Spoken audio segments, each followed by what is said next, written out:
ગુજરાતી ન્યૂઝમાં આપનું સ્વાગત છે। સાબરકાંઠામાં સાંસદ શોભનાબેન બારૈયાની અધ્યક્ષતામાં સાબર ડેરી ખાતે સંવિધાન હત્યા દિવસ સંસ્મરણ કાર્યક્રમ યોજાયો। સાબરકાંઠા જિલ્લામાં 25 જૂન 2025ના રોજ સંવિધાન હત્યા દિવસ સંસ્મરણ કાર્યક્રમ સાંસદ શોભનાબેન બારૈયાની અધ્યક્ષતામાં ઓડિટોરિયમ હોલ સાબર ડેરી હિંમતનગર ખાતે યોજાયો હતો, જેમાં સિગ્નેચર કેમ્પેનમાં નાગરિકો જોડાયા હતા।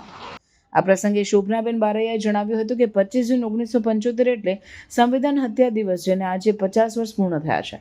ભારતના ઇતિહાસનો કાળો દિવસ છે। લોકશાહીની હત્યાનો આ દિવસ યાદ કરી આજની અને આવનારી પેઢી લોકશાહીના મહત્વને સમજી ભવિષ્યમાં આવી કોઈ ઘટના ન બને તે ધ્યાને રાખે તે જરૂરી છે। વધુમાં તેમણે ઉમેર્યું કે આ દિવસે લોકશાહી મૂલ્યો પર પ્રહાર કરાયો, લોકશાહીને બંધક બનાવવામાં આવી હતી, પ્રેસ સ્વતંત્રતા છીનવી લેવામાં આવી હતી, લોકશાહીનો અવાજ દબાવી દેવામાં આવ્યો હતો। ભારત વિશ્વની સૌથી મોટી લોકશાહી ધરાવતો દેશ છે। આ સ્થિર વ્યવસ્થા નહીં, રાજકીય પ્રણાલી નહીં, જીવન પરંપરા છે। આ પ્રસંગે આ કટોકટીનો વિરોધ કરનાર શહીદોને શ્રદ્ધાંજલિ આપી હતી। આ પ્રસંગે રાજ્યસભા સાંસદ રમીલાબેન બારાએ જણાવ્યું કે લોકશાહીનો કાળો અધ્યાય એટલે કટોકટી। આ પ્રસંગે બાબા સાહેબ આંબેડકરને યાદ કરતા જણાવ્યું કે વિશ્વનું સૌથી મોટું બંધારણ આપનાર બાબા સાહેબ આંબેડકર હતા। બંધારણ સંવિધાનની હત્યા કરનારા કાળા દિવસની આલોચના કરવી જ રહી।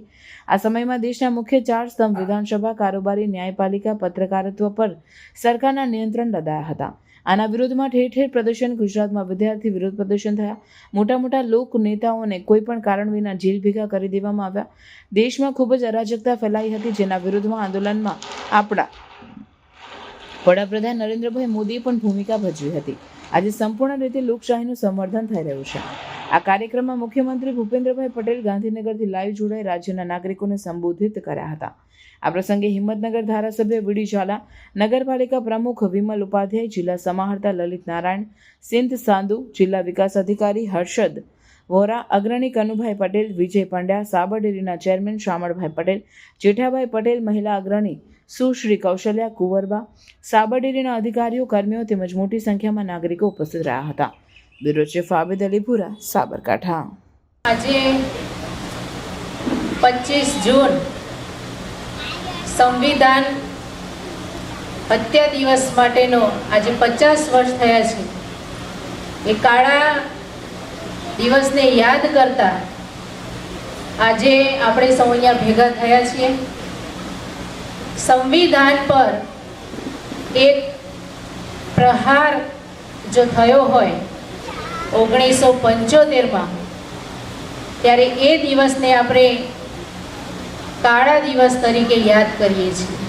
ને કટોકટીનો એ સમયમાં જ્યારે જેણે જે સહન કર્યું છે, જે જેલમાં ગયા છે, એમના પરિવારે જે સહન કર્યું છે, એ ઇતિહાસ એ વખતે એને કાળા દિવસ તરીકે આપણે ઉજવીએ છીએ, યાદ કરીએ છીએ।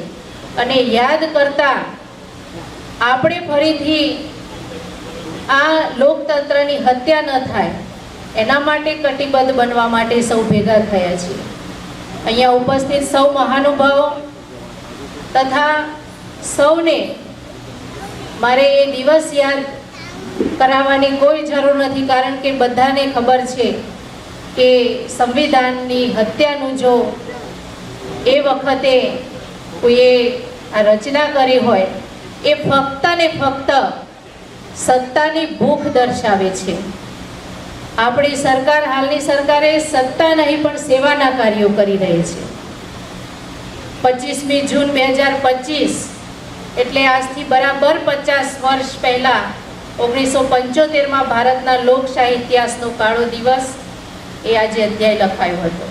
આજના દિવસે તત્કાલીન સરકારે દેશભરમાં કટોકટી લાદી હતી, અને જેને આપણે સંવિધાન હત્યા દિવસ તરીકે યાદ કરીએ છીએ।